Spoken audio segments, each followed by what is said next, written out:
Hey guys. All right, we're going to start with Nick Sheridan here. If you have a question, please use the raise your hand feature or let me know privately in the chat. We're going to start off with John Blau. Nick, obviously the offense left a few points on the field, a few red zone opportunities we weren't able to register.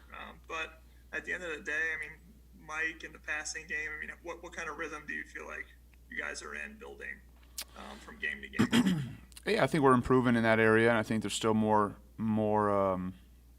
opportunities for us to execute at a higher level and be more consistent at the same time. So, we did a nice job in the first half. We had almost, I think we had maybe 300 yards total offense, almost 300 yards passing in the first half, which obviously credit to our players for executing and doing a nice job. Obviously, Mike and Fry had a nice day, but as a coach, you look at it, in as a game as a whole, and you just feel like there were moments, especially in the second half and especially in the red zone, where I just didn't do a good enough job. And so, you're able to look at it and identify the things that you felt like you made progress with and that you did a nice job, but ultimately, you're trying to address the issues that you had, and it starts with me and how I can put our players in a better position to be successful, specifically in those in the red zone in the second half. I mean, that's really, if we were to have executed and coached on my end and put our players in better positions with the play call in the second half, then I think we'd be feeling differently than how we did, Saturday afternoon and Sunday. And still excited and excited for our players and always enjoy winning. But at the same time, we know we have to be a lot better in those areas, and it starts with me. Tom Brew and then Rick Bozich. Hey Nick, when going back and looking at last year's game with Ohio State, their dominance with their defensive line kind of took you guys out of everything you tried to do for most of that game. Obviously, they've got plenty of good people back too, and it makes that group super tough.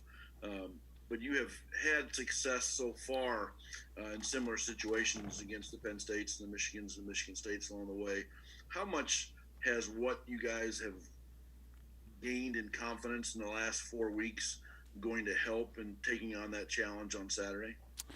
Well, I think our players and our staff are confident, and we've earned that through our hard work. But ultimately, anything that's happened in the previous weeks, last year's game, those things have no impact on the game this Saturday. And so you start over each and every week, and you have to prove it each and every week, and you have to identify the strengths and weaknesses of your own team and of your opponent, and how you can try to put your players in the best position to be successful. And when you're playing the caliber of team that we're playing this weekend, there are very little weaknesses that they have, and so you're just you're spending tireless hours trying to find the best edge you can have to put your players in the best position to be successful. So I know we'll go into the game confident on Saturday.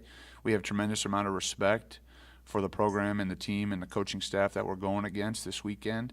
But we got to earn it. We got to earn it today as a staff and put together a good plan, and then tomorrow in practice as as a unit. And like I said, the games that have happened here in the last couple of weeks, they won't have any impact on the game on Saturday. Certainly, just from a playing more snaps together and establishing some identity and comfortability with one another. Obviously, that helps as the season progresses, but specifically to the opponent that we're going against, we're going to have to earn it, and it starts with having a great Monday. Rick and then Paul Gable. Yeah, Nick. David Ellis made his first appearance Saturday. Tim Baldwin had some nice runs, although Stevie Scott seems to get most of the carries. Do you see a more diverse rotation moving forward?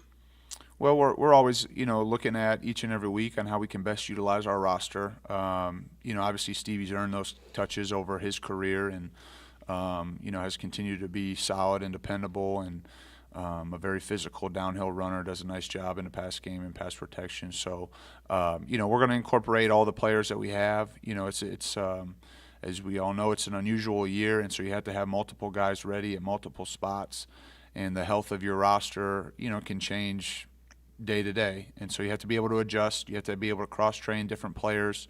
Certainly the running back room is a room that we feel like we have a lot of players that can contribute, and we're going to need them to. And while their roles may be, similar or different depending on guy, we know we're going to need everybody on our roster to help us this year and certainly this week. So, we'll see, how the carries are distributed, but certainly Stevie's done nothing to, he's just been Stevie, solid, dependable, physical runner. He's one of our best players. So, and the other guys have earned it. Like you mentioned, Tim did a nice job. It was nice to have David back in the game, and so we'll see how those roles expand. But we have confidence in all those guys. Paul Gable, and then we'll go to Pigs. Hey, Coach, along those lines, I'll ask you the same thing I asked Coach Allen. You were down 2 starters on the offensive line Saturday against Michigan State. Can you talk a little bit about the job that unit did, especially Haggard, against a very physical defensive line? Yeah, I think Luke did a nice job. There's always things that we need to get better at and improve on, and but Luke did a nice job and had to play the whole game, and I was proud of the way that he competed. I think he was coached and prepared for the moment. That's a credit to him and Coach Hiller, because we coach them all.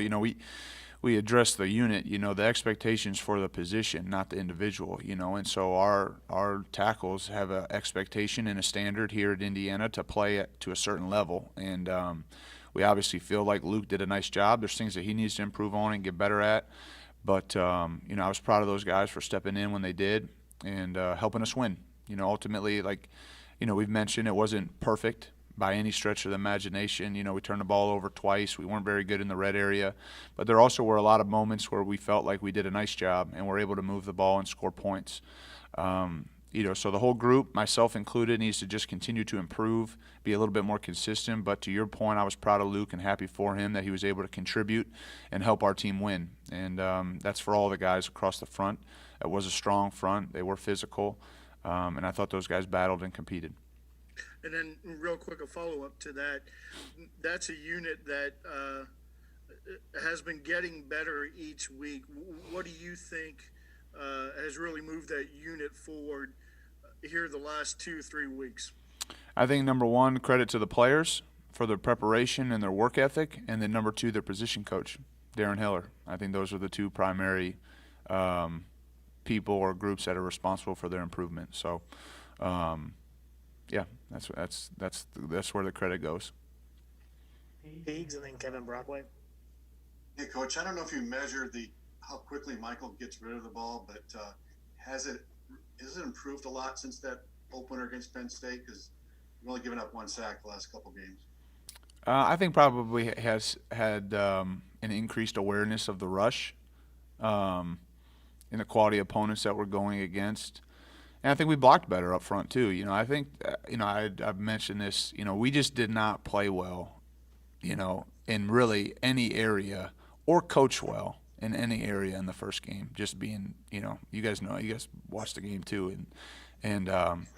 So whether it was a combination of the protection, Michael holding onto the ball too long, the routes not getting open quick enough, whatever it may be, we just did not, the design of the play on our end to give the guys an opportunity to be successful. So from that point, certainly we've been better. I think the protection has been better. The play designs have been maybe more friendly, and Michael has done a nice job, and the receivers have done a nice job. So that's going to have to continue, and I think there's enough credit to go around for our protection of the quarterback. And there's a lot of factors that go into that, certainly the line's a part of that. Certainly the tight ends and the running backs are a part of that. Certainly the quarterback getting the ball out of his hand is a part of that. The wide receivers running the routes properly and at the right depth and the right time and the right spacing. So there's a lot of factors that go into having an effective passing game, and it starts with protecting the quarterback. And so, we're going to be challenged again this weekend for sure, and going to have to make sure we do a nice job in that area. Evan, and then Jim Coyle. Yeah, Coach, I'm curious how much you reviewed kind of the red zone possessions over the weekend, and anything maybe specifically you put your finger on as to, because you guys have been so good up until Michigan State. What some of the issues that went wrong, you think? Yeah, I've looked at it several times. I think, number one, I didn't do a good enough job, just to be totally, blunt with you guys. I didn't do a good enough job in that area. And the selection of the plays and the timing of the plays, I didn't think I did a good enough job to help our players be put in a position to be successful. So were there some execution issues where we need to execute better as, you know, an offense? Yes, but, you know, I take the brunt of the responsibility for that. I need to do a better job. And we've been good. It just, you know, that's been a strength of ours prior to Saturday, and just Saturday we weren't good enough, and it starts with me. Jim Coyle, then Dennis Dodd. Coach, a great day that Ty Freifogel had last week. Going forward in a game like Ohio State, is there any fear of Michael falling in love with a particular receiver and not being able to break off of that? No, I don't think so. I think Michael does a nice job of distributing the football. I think, you know, there's been different guys that have had moments where they've been targeted, and you know, the reality is when you're a wide receiver, the number one job is to get open, and when you do that, good quarterbacks have a tendency to find you. You know, so you know, I don't worry about that. I think we have multiple guys that can get open and create separation and make big catches and big plays. So obviously Fry has had a great run here the last couple of weeks. We're going to need him to continue to play well. But there's been moments where Wap's been Wap, which is great, and you know, made big plays, big catches, big conversions. You know, Miles the same way. Peyton Hendershot, the running backs. You know, Javon Swinton had a big third down again on Saturday. You know, Jacoby Hewitt has had a couple nice catches in the season. So I think Mike trusts all the guys, and he's going to, you know, go through his reads and throw to the first open receiver. And so I don't have concern about that. You know, and it's our job. You know, as a coach, you're not trying to get the fifth guy in the progression open. I mean, you're trying to get the first or second guy open best you can. And if not, Michael, you know, has confidence in his reads and our concepts to be able to work through the progression and find an open receiver. So I'm not concerned about that. And, you know, fortunately for us, we have some other talented players as well. So, you know, and we feel confident in their ability to make plays as well. Nick, what are the particular advantages or disadvantages of recruiting or playing a left-handed quarterback? I've heard it referred to many times. And in that, does Michael reach that pylon if he's a right-handed quarterback against Penn State? Maybe he would have scrambled the other way, you know, if he was a different-handed quarterback. Yeah. So it's hard to say. I think when you are trying to build a program, and certainly having a quality quarterback is a large piece of that, and then it does help you recruit to that person because other good players want to come play with good players. I mean, that's just how it works. And specifically when you're talking about skilled players, everybody wants to know who's going to throw them the ball. You know, I think that's important. So from a right versus left-handed standpoint, we're not super concerned about that. We just want to make sure we have a good one, and we think we do. And so I think for all the recruits out there that are looking at, you know, a lot of schools, but certainly looking at our school, they're going to look, you know, is there a quarterback there that can get me the ball? And we think we have one for sure. And so I think, you know, I'm biased here and sending a recruiting pitch out to all the skill guys out there, but certainly it would be an enticing place to go play when you have a good quarterback that can get you the ball. So, you know, we don't look too much as far as right or left-handed. We just look at good players. We want to make sure we can try to get the best players we possibly can. And if it's a left-handed, we'll take them. And so we're glad we have Michael for sure.